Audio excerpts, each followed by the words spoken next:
defense from game one?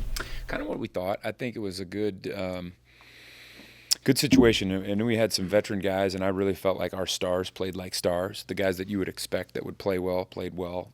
Brendan Mott, Des Purnell, Marquise Siegel, Jacob Parrish. I could name others, and then the guys that were new, that we knew were going to have wide eyes, had wide eyes, I think, and we made some mistakes early. I think as the game went on, they got a little more comfortable, and hopefully that's going to be a trend that continues. They just keep getting better and better because we're going to need those guys to get better and better. Toby was obviously incredibly disruptive in the past game, but Yeah. What's his next step to become, I guess, more of an every down player? Yeah, I think sometimes he's a little inconsistent with his footwork and stuff in the run game. You bet he can get off the ball and be really disruptive in that stuff. And he is a physical player. He's not, it's not like he can't play the run. It's just that's all new to him, and we've got to keep that in mind. The different things that he sees. Obviously, he's been going against our offense in the spring and in fall camp and all those things. Sometimes you see some run schemes that our offense doesn't do. And so for him to get some game time in those concepts is a big deal for him. He's just going to keep getting better too. Would you say that Asa Newsom's trending towards being able to play this week? Yeah, he practiced yesterday, so I would expect that he would go. Haven't heard of any setbacks today. How about Austin? Is he feeling better? Yeah, he's much better. That was a little situation last week that was unfortunate. I knew if there was anybody that was going to go, he'd go. He's one of the toughest guys I've been around. Tulane's offense, I guess, has one of the better running backs in the group of five, and he's an all-conference player.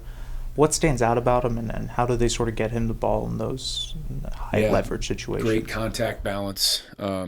I think he fits their run stuff really well.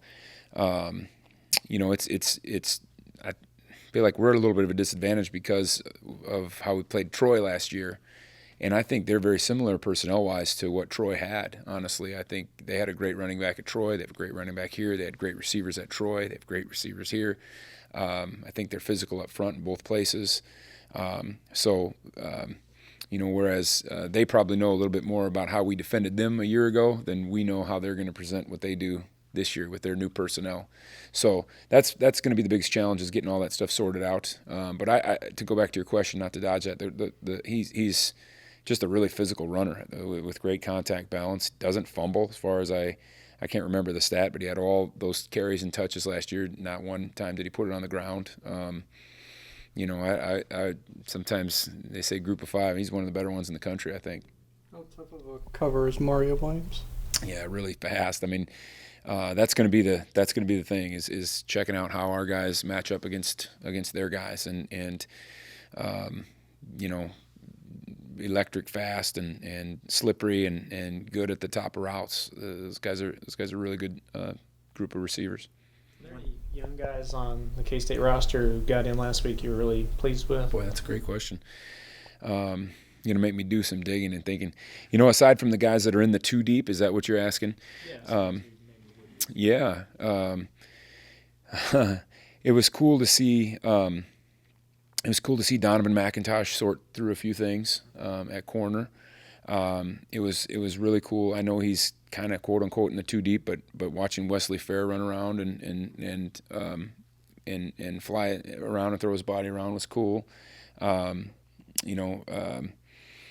Terry Kirksey, when he was in there, I thought was a difference maker. So Asher Tomaszewski at nose played quite a bit at the end of the game, and he's another one that, with Uso and Damian, his role is going to be his role this year. But for him to get in there and get some snaps and run around like he did was cool. So a lot of positivity from the young guys.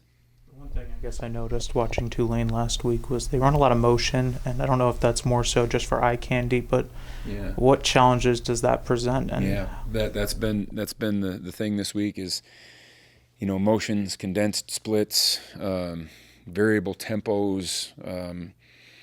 Really, I have a lot of respect for their offensive staff and how they go about it. I think they have a really good idea of what they are trying to do, who they are, what they hang their hat on, and then the variations that come off of that. And at the end of the day, there's probably not a great volume of different types of run schemes, but they present it in a million different ways, and you're never going to know which way it's coming from. So that's part of who they are, and I think sometimes in that's a great way to set up some of their play action shots too. So that's going to be the biggest task for our guys, is getting aligned.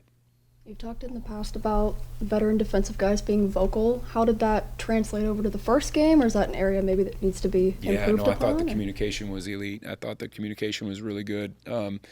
Tennessee Martin did a great job with a lot of different pictures that we hadn't seen from the previous year, and formations and shifts and a lot of the same type of things, unbalanced things, and things that really tested our rules and principles. And to watch our guys work together and handle some of those things was really fun.